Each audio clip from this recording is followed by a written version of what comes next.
Without question, the bass hitting topwater is very exciting.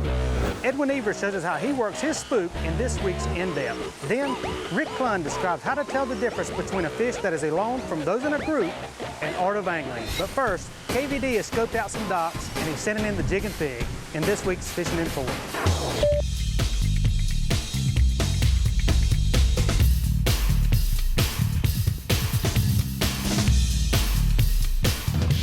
Swimming a jig isn't anything new, but it is deadly effective.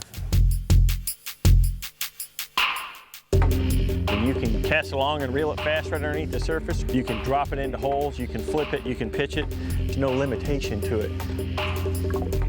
Oh, yeah. Nice one. Anytime I got clear water and a lot of cover like this, one of my favorite things to do is swim a jig around these, docks and over the grass and things like that. The water's so clear that a spinnerbait is almost too flashy and too bright. And the great thing about this is I can skip this underneath docks and stuff. And he's way back up there underneath the shade and he just came out there and ate it just like it was a spinnerbait. I'm just swimming along right underneath the surface. Great fish.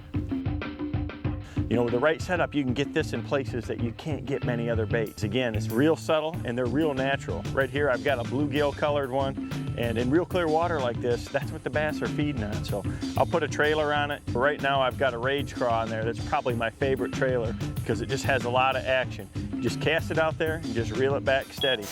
This dock right here looks real good. It's a real big dock and it's real low to the water, so it provides a lot of shade.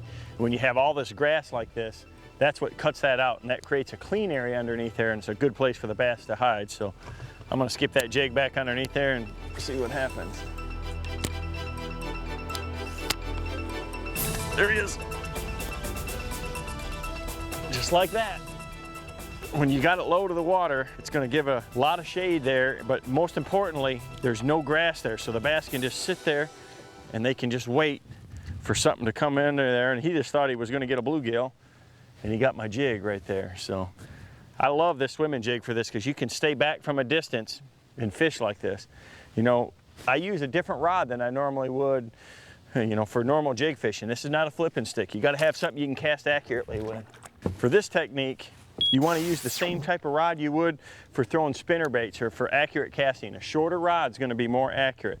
So I'm using a 6.5 foot medium heavy action, and I'm using a high speed reel, a 7-to-1 gear ratio, and I've got 50-pound braid on there. When you're throwing around a lot of these steel pilings and in this thick grass, I like that braid a lot better. I can skip it real well, get it back underneath there, and swim that jig out. And when you get one, boy, no matter what he takes you around, you're going to get him out. Let's see if there's another one. One of the things I really like about this swimming jig is not only can I swim it and it's designed to fish real well through thick cover like that, but I can use it just like a regular jig. So if you see something real thick and gnarly that you just want to pitch it out there and drop it by, you can fish it just like you would a regular jig on a flipping stick too. So it's very versatile. The color is probably the most critical thing with it, is that you really want to have colors that match the natural forage, and especially in clear water like this. There it is. It's just not easy to get a lot of baits into places like that. And this jig is really good in a lot of other places too, right on the corner of that dock. I like to fish it around boat docks in the fall, and I'm gonna match the color to the forage in the situation. Here in this clear water, it's primarily bluegill. A lot of the lakes I go to though, it's gonna be shad. So I'm gonna use a white jig or a smoky shad colored jig and use a matching trailer with it. If the water's a little stained, black and blue, black and chartreuse, a color like that, that's a little more visible, that silhouette's a little bit better. That's the main thing with this jig, is just pick something that's natural for the conditions, or if the water is dirty, make it more visible to the fish. And you can use it with rattles or without. In clear water like this, usually I don't use a rattle on it. In dirty water, always use a rattle. It's a great technique.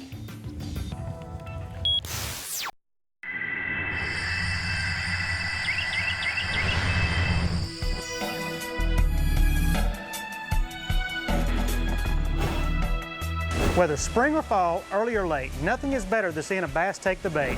Edwin teaches us how to maximize our topwater strikes as we go in depth.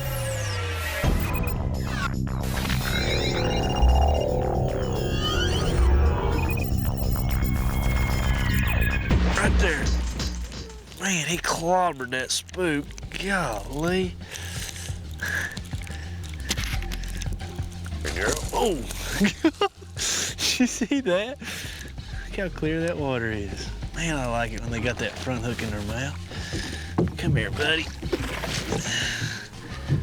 Come here, come here, come here. Oh, there we go. That's a good one. Man, he got it. I like when I got all them hooks. That's a good thing about a Zara spook. That's a good one. It doesn't get any better catching them on top water, does it? I had every intention this morning to run down the lake, but one of the most important things in your fishing is to be observant. And I just came out of where we put in, and I'm looking at the birds. We've got 1, 2, 3, 4, 5, 6, 7, 8, 9 birds right there on that bank. You don't want to pass that stuff up. Those birds are there for a reason. That means there's a lot of bait fish in there, the wind's blowing in there, and where there's birds, a lot of times there's bass.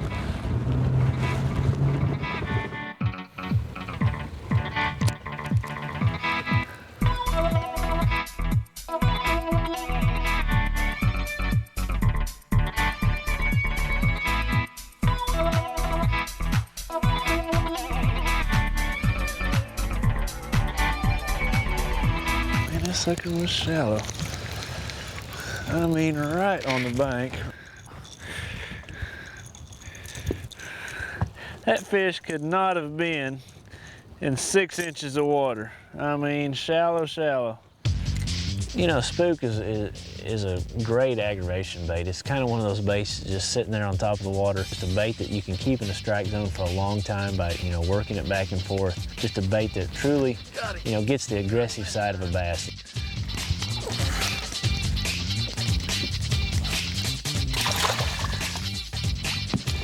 Man, a little bigger than I like. That's a good one too. Man, I like it when they explode on it. Thanks, buddy. You know, one of my all-time favorite baits would be the Super Spook. It's just a fun bait to fish. It catches big fish all across the country. You know, the big one is one I always pick up first. If I can get them on the big one, you know, it's got 3 hooks. It's got a lot of rattles in it. It's just a big fish bait, a lot of fun to throw. You can throw it a mile, throw it very accurately. You know, if I can't get them to eat that, or if the bait fish is a little smaller, you know, I'll go with the Junior, the Super Spook Junior. Awesome bait, still has the same rattles. Just a good fish catcher. Now, in more subtle presentations, if the water's really clear, dead calm, I prefer the Excalibur Jimmy. It's just more of a subtle bait, doesn't make near as much commotion on top of the water. Man, I've caught a lot of fish on that when in those clear water, more of a finesse topwater, I guess is what you'd say that is. You know, a big reason why a topwater bait is so good in the fall is that bass are really relating to shad this time of year. The water's cooling off, these fish are migrating towards the backs of pockets and creeks, and a topwater bait is a shad imitation bait. You know, the bait in the fall all comes up towards the surface. You know, you can look across a lot of these bays and you'll see shad flipping and stuff. And that's the biggest reason why I believe a topwater is so great in the fall. You know, the bass are definitely feeding up on those shad, you know, getting ready for winter.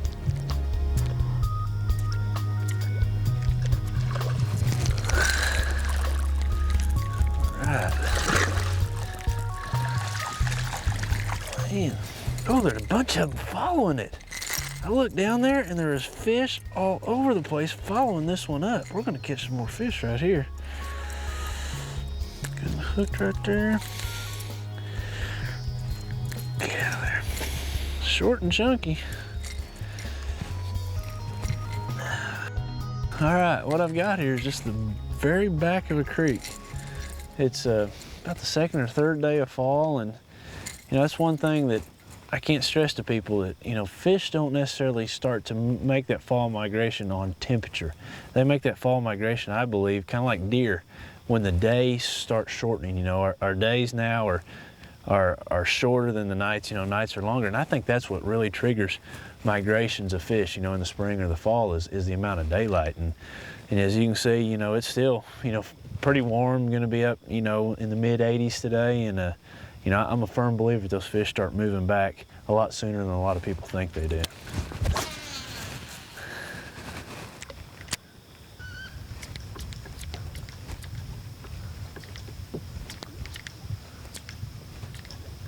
Holy,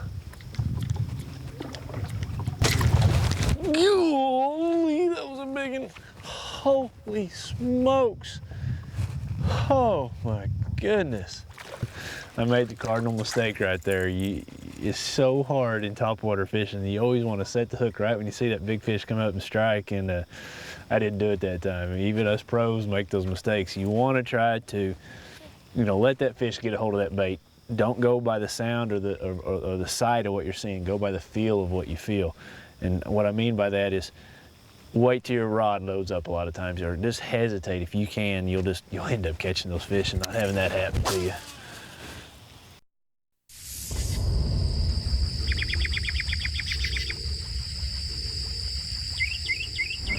By far, the best strike that you could ever get from a bass is on topwater. It is my #1 go-to bait any time of the year, because if I know I need a big fish, the fish are up there cruising the shallows, there'll be 4 or 5 big ones, I know I can catch them on topwater.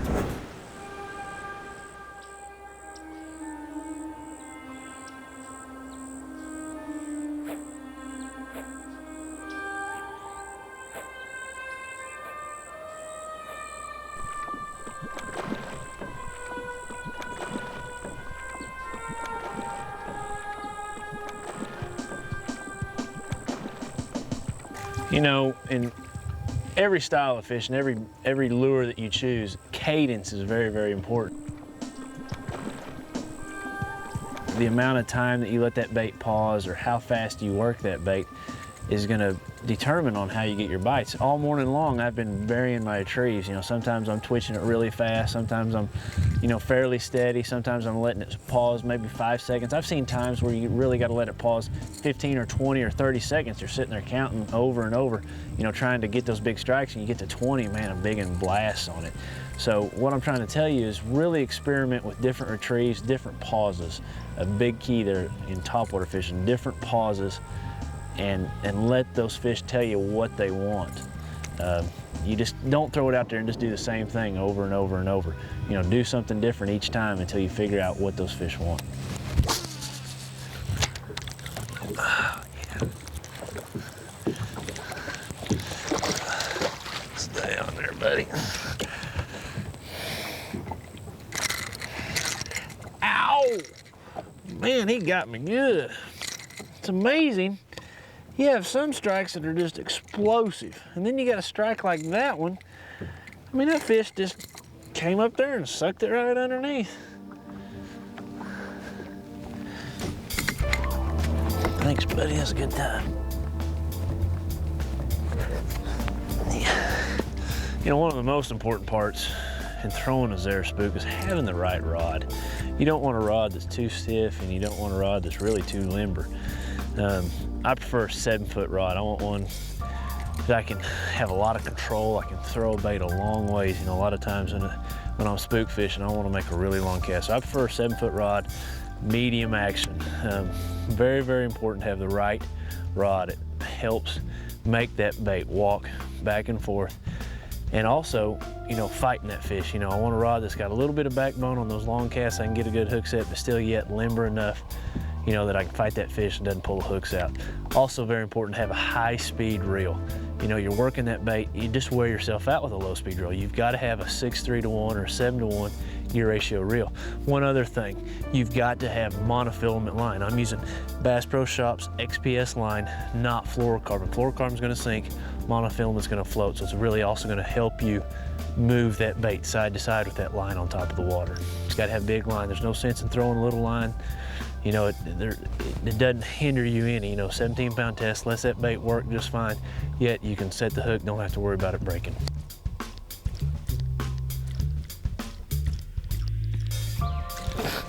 Man, that's how a fish is supposed to take a topwater right there.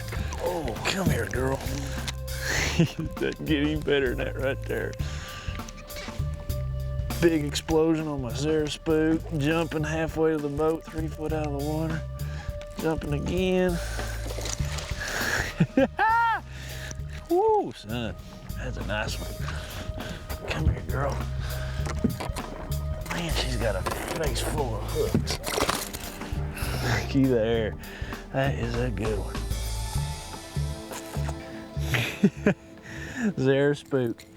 Working that sucker back and forth, just sashaying it in the backs of creeks. Man, that's fun. Doesn't get better than that right there. You know what I'm keying on, you know, again, it's the very first few days of fall. Really hadn't cooled off yet. A lot of people don't think of fall fishing until the weather starts cooling off, but in reality, the fish are already moving. You know, I think fish are a lot like deer. You know, the rut happens the same time every year. You know, it may happen, we may see more of the rut happening during the daytime when the cooler temperatures, but you know, if it's hot, you know, it's happening at nighttime. Same thing with fish. The light of the day triggers these fish and their movements. You know, the days are starting to get shorter. That triggers those fish to move or migrate towards the backs of these creeks. All I'm doing today is going to the backs of these creeks. It's real flat back here. You know, 5, 6, 7 foot of water, throwing a spook S out in the middle, looking for any shad flipping or any fish busting, and that's what I'm keying on, just, you know, being real observant and casting this Zara Spook towards them. You know, topwater fishing is great when it's low light and cloudy, you know, kind of the situation we had this morning, but it's not limited to that. So don't just limit yourself to throwing this big Zara Spook just on those cloudy days. Give it a try in the fall or early spring when the water temperature's cooler, even on sunny days. You know, you know there's not a better technique to catch fish when you see them blowing up on topwater. Got him that time.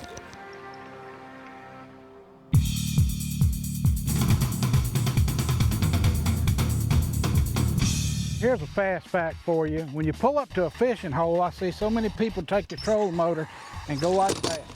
You know, clunk it over. Well, guess what? All those fish are gone. That's not right. You don't want to do that. Just ease it over. You'll catch more fish.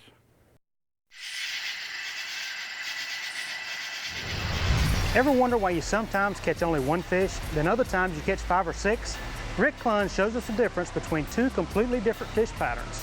It's this week's Art of Angling.